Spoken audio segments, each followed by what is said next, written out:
샬롬. 새벽 말씀 묵상의 자리에 나오신 여러분들을 주의 이름으로 환영합니다. 찬송가 265장 주 십자가를 지심으로 함께 찬송하시겠습니다.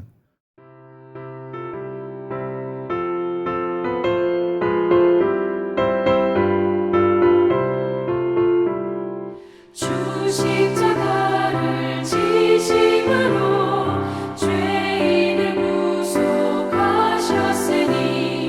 그 피를 보고 믿는 자는 주님의 진노 면하겠네.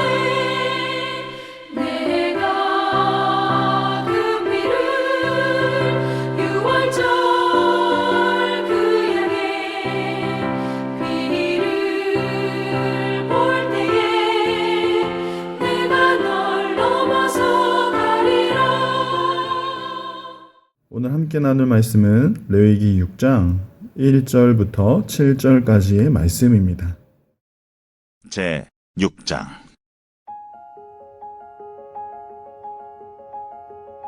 여호와께서 모세에게 말씀하여 이르시되 누구든지 여호와께 신실하지 못하여 범죄하되 곧 이웃이 맡긴 물건이나 전당물을 속이거나 도둑질하거나 착취하고도 사실을 부인하거나 남의 이런 물건을 줍고도 사실을 부인하여 거짓 맹세하는 등 사람이 이 모든 일 중에 하나라도 행하여 범죄하면 이는 죄를 범하였고 죄가 있는 자니 그 훔친 것이나 착취한 것이나 맡은 것이나 이런 물건을 주운 것이나 그 거짓 맹세한 모든 물건을 돌려보내되 곧 그 본래 물건의 5분의 1을 더하여 돌려보낼 것이니 그 죄가 드러나는 날에 그 임자에게 줄 것이요 그는 또 그 속건제물을 여호와께 가져갈지니 곧 내가 지정한 가치대로 양떼 중 흠없는 순양을 속건제물을 위하여 제사장에게로 끌고 갈 것이요 제사장은 여호와 앞에서 그를 위하여 속죄한즉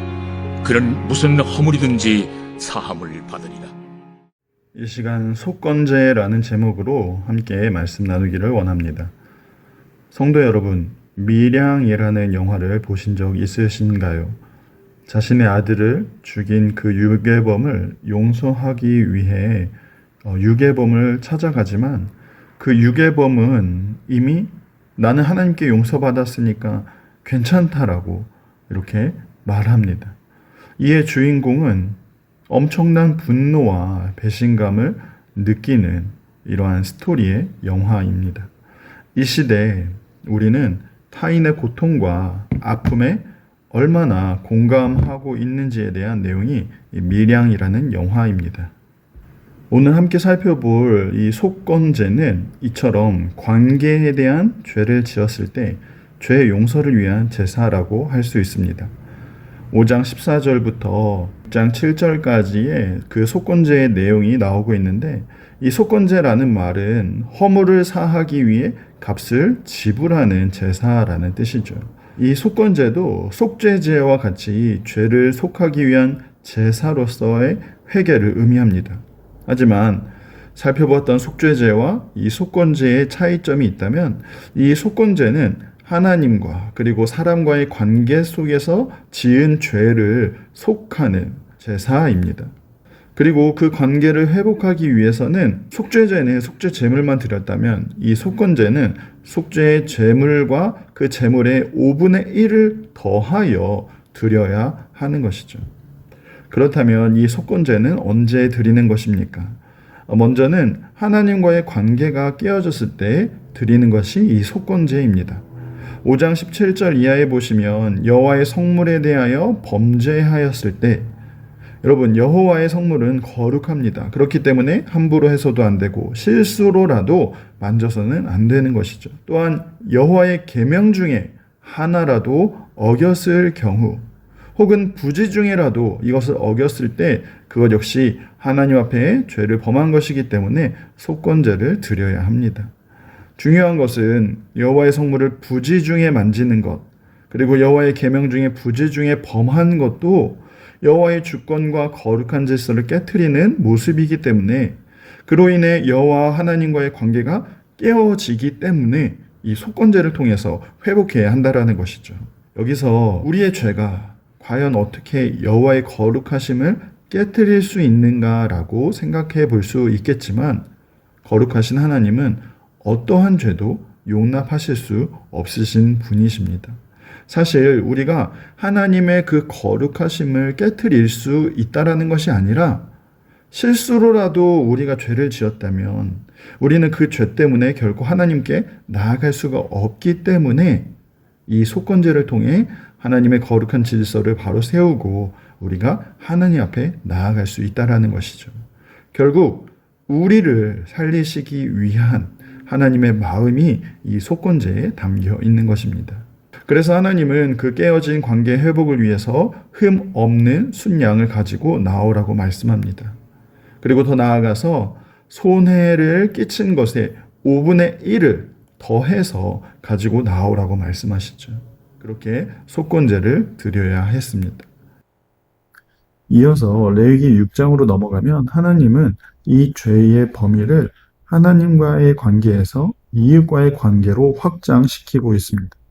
6장 2절 이하의 말씀을 보시면 이웃이 맡긴 물건이나 담보물에 대해 거짓말하거나 혹은 강탈하거나 남의 것을 빼앗고도 시침이 되거나 잃은 물건을 찾았는데 그 사실을 부인하고 거짓 맹세하는 너무나 이웃 간의 관계에서 일어날 수 있는 일들을 다루고 있습니다. 그런데 흥미로운 점은 이 모든 일의 피해자는 분명히 이웃인데 오늘 본문 1절 말씀해 보시면 이러한 죄들은 여호와께 신실하지 못하여 범죄한 것이라 말씀합니다. 이웃에게 저지른 잘못이 곧 하나님과의 관계의 깨어짐이라는 것이죠. 부부 사이에 몰래 거짓말을 하는 것이 그 부부 사이의 관계의 무너짐인 것처럼 이웃을 속이는 일도 결국 하나님과 나 사이의 언약에 대한 신실함의 문제라고 말씀하고 있습니다. 이웃과의 관계에서 이웃이랑 친하니까 혹은 사소한 문제니까 그럴 수도 있지라고 넘어가는 그 모든 순간들, 이것을 그저 인간 관계의 문제로만 볼 것이 아니라 하나님 앞에서의 신실함의 문제로 다시 바라보아야 한다라는 것입니다. 그래서 때로 해결되지 않는 관계의 문제가 있다라면 시간이 해결해 주겠지라고 생각하는 것이 아니라 그 문제를 하나님 앞에 가지고 나와서 하나님의 도우심을 구해야 하는 것이죠. 그렇다면 우리가 이러한 죄를 깨닫게 되었을 때 우리는 어떻게 해야 하는 것입니까? 오늘 6장 4절 5절 말씀은 우리에게 구체적인 순서를 보여주고 있습니다. 먼저 강탈한 것을 돌려주고 맡은 물건이나 잃어버린 물건을 찾은 경우 그 원물을 돌려주고 거기에 5분의 1을 더해서 갚으라 말씀합니다. 다시 말하면 참된 회개와 또 질서의 회복은 마음속의 감정으로만 말 한마디로만 끝날 수 없다라는 것입니다. 실제로 손해를 돌려놓는 그 자리까지 나아가야 한다는 것이죠. 단순히 사과로만 끝나는 것이 아니라 그 깨어진 관계가 원상태로 회복되기까지 더욱 수고해야 한다는 것이고 깨어진 질서가 원상태로 회복되기까지 더욱 노력하라는 것, 그것이 바로 오늘 레위기 말씀이 말하는 진짜 회개이고 관계의 회복이라는 사실입니다. 그리고 그 회복의 자리에 더하여서 오늘 본문은 반드시 속건제물을 가지고 여호와 앞에 나오라고 말씀합니다. 그 깨어진 관계를 회복하기 위해서 하나님 앞에 나오라는 것이죠. 사랑하는 성도 여러분, 우리는 이 속건제를 드리라는 하나님의 말씀에서 하나님의 사랑을 발견하게 됩니다. 속건제, 히브리어로 아샴이라고 하는 이 제사는 우리의 모든 죄, 이웃에게 지은 죄까지도 결국 하나님과의 관계 안에서만 참으로 해결될 수 있다는 사실을 우리에게 보여줍니다. 그리고 이 아샴이라는 단어는 성경에서 다시 한번 사용이 되는데 이사야서 53장 10절의 말씀에서 장차 오실 메시아를 가리켜서 그의 영혼을 속건 제물로 드린다라고 말씀하고 있습니다. 이 레위기에 나오는 속건제는 실제적인 보상과 함께 완전한 죄 용서를 통해서 깨어진 질서를 회복해야 함을 우리에게 말씀해 주고 있는 것입니다. 그리고 그 속건 제물로 오신 그리스도께서 바로 우리가 갚아야 할 죄의 빚, 그리고 실제적인 보상, 깨어진 질서를 회복하기 위해 우리의 영원한 속건 제물이 되셨음을 말씀해주고 있는 것입니다. 사랑하는 성도 여러분, 우리의 죄성으로 인해서 우리의 깨어진 관계, 또 깨어진 질서가 얼마나 많이 있습니까?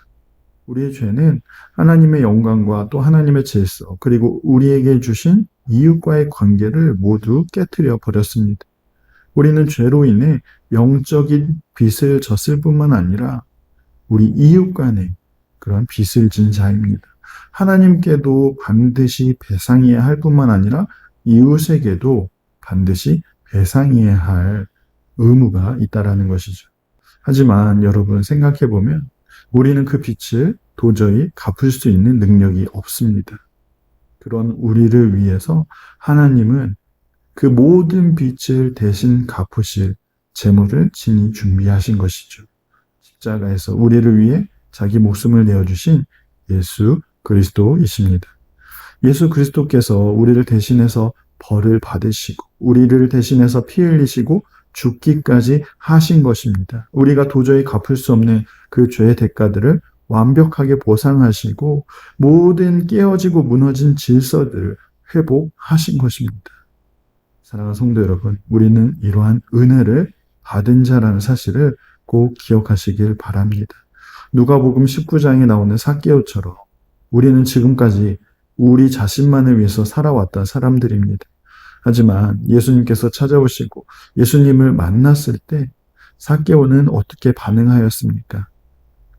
자신의 재물을 가난한 자들을 위해 나누겠노라고, 그리고 만일 누구의 것을 속여 빼앗은 일이 있으면 내 갑절이나 갚겠다라고 선언하고 있습니다. 사랑하는 성도 여러분, 우리가 갚을 수 없는 그 모든 문제를 해결하시기 위해 예수 그리스도께서 속건제물이 되셨습니다. 이 놀라운 사랑, 이 놀라운 은혜를 기억하시면서 오늘도 우리는 그 사랑에 힘입어서 이웃을 사랑하고 용서하는 자리로, 그래서 그렇게 하나님 나라를 세워가는 저와 여러분 다 되시기를 간절히 소망합니다. 기도하겠습니다. 사랑하는 하나님, 감사를 드립니다. 우리 죄로 인해 하나님과의 관계도 또 이웃과의 관계도 세상의 질서도 너무나 많이 무너지고 깨어졌음을 고백합니다. 하지만 하나님, 우리에게는 이러한 깨어진 관계를 회복할 능력이 하나도 없음을 고백합니다. 그런 우리를 긍휼히 여겨주옵소서. 그런 우리를 위해서 영원한 속건 제물이신 예수 그리스도를 보내주시니 감사를 드립니다. 우리가 갚아야 할 것들을 다 갚아주시고 우리가 받아야 할 죄의 형벌과 진노까지 다 받아주시고 우리가 배상해야 할 것까지도 완전히 갚아주시고 사하여 주셨으니 오늘도 우리가 그 사랑과 은혜를 기억하며 그 사랑에 힘입어서 오늘도 사랑을 나누고 은혜를 나누는 그 자리로 나아가는 우리의 모습 되게 하여 주옵소서. 오늘도 감사함으로 회복의 자리에 나아가는 우리가 되게 소망하오며 살아계신 예수님의 이름으로 기도합니다. 아멘.